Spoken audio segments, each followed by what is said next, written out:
Al programa d'avui aprendrem l'estat gasós de l'aigua.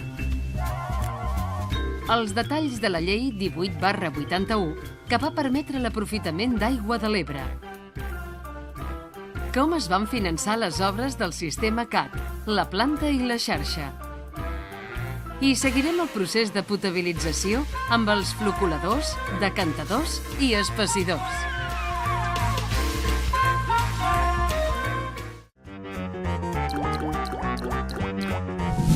Definició d'aigua. Quan parlem de l'aigua en estat gasós, ens referim al vapor d'aigua. A la pressió d'una atmosfera, l'aigua és líquida entre 0 i 100 graus centígrads. Per sota de 0 graus es troba en estat gel i per sobre de 100 graus centígrads en estat vapor. El pas de líquid a gas es coneix com a vaporització. Aquest canvi d'estat pot tenir lloc de dues maneres diferents. Mitjançant evaporació, només passen a vapor les molècules de la superfície del líquid i té lloc a qualsevol temperatura, els núvols són el resultat de l'evaporació, o mitjançant ebullició, una vaporització ràpida i tumultuosa que es produeix a 100 graus centígrads.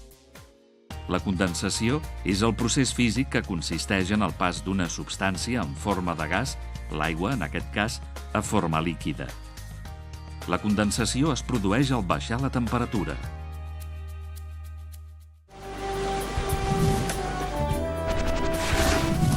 Històries de l'aigua.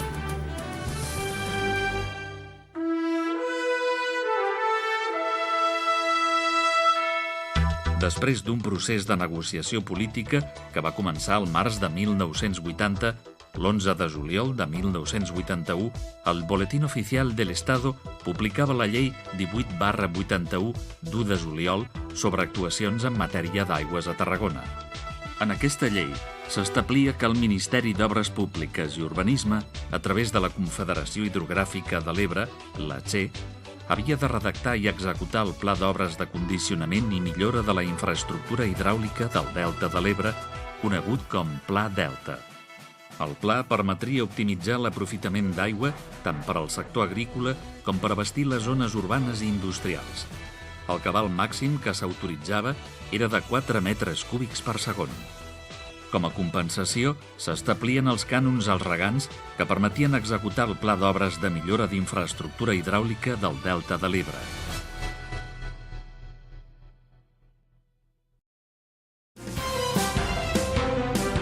El Consorci d'Aigües de Tarragona.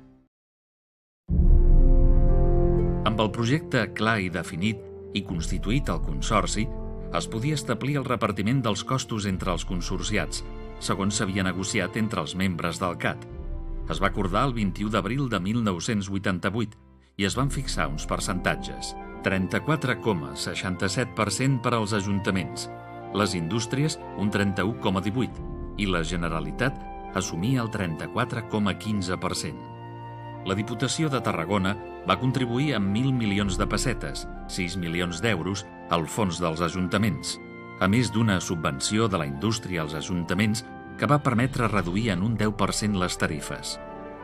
Amb aquests ajustaments, la tarifa mitjana a aplicar als ajuntaments i indústries per metre cúbic d'aigua era de 82,6 pessetes, 0,49 euros.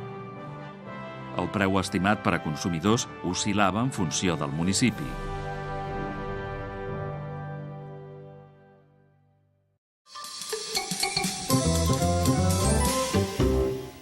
El procés.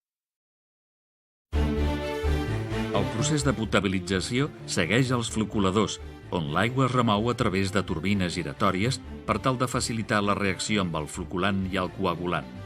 Així, s'aconsegueix que les partícules s'agrupin en flocs, que són partícules de major mida visibles a ull nu, que tendeixen a precipitar-se al fons. Després passa als decantadors, on els flocs es dipositen al fons en forma de llot, d'on l'aigua surt totalment transparent per uns canalons.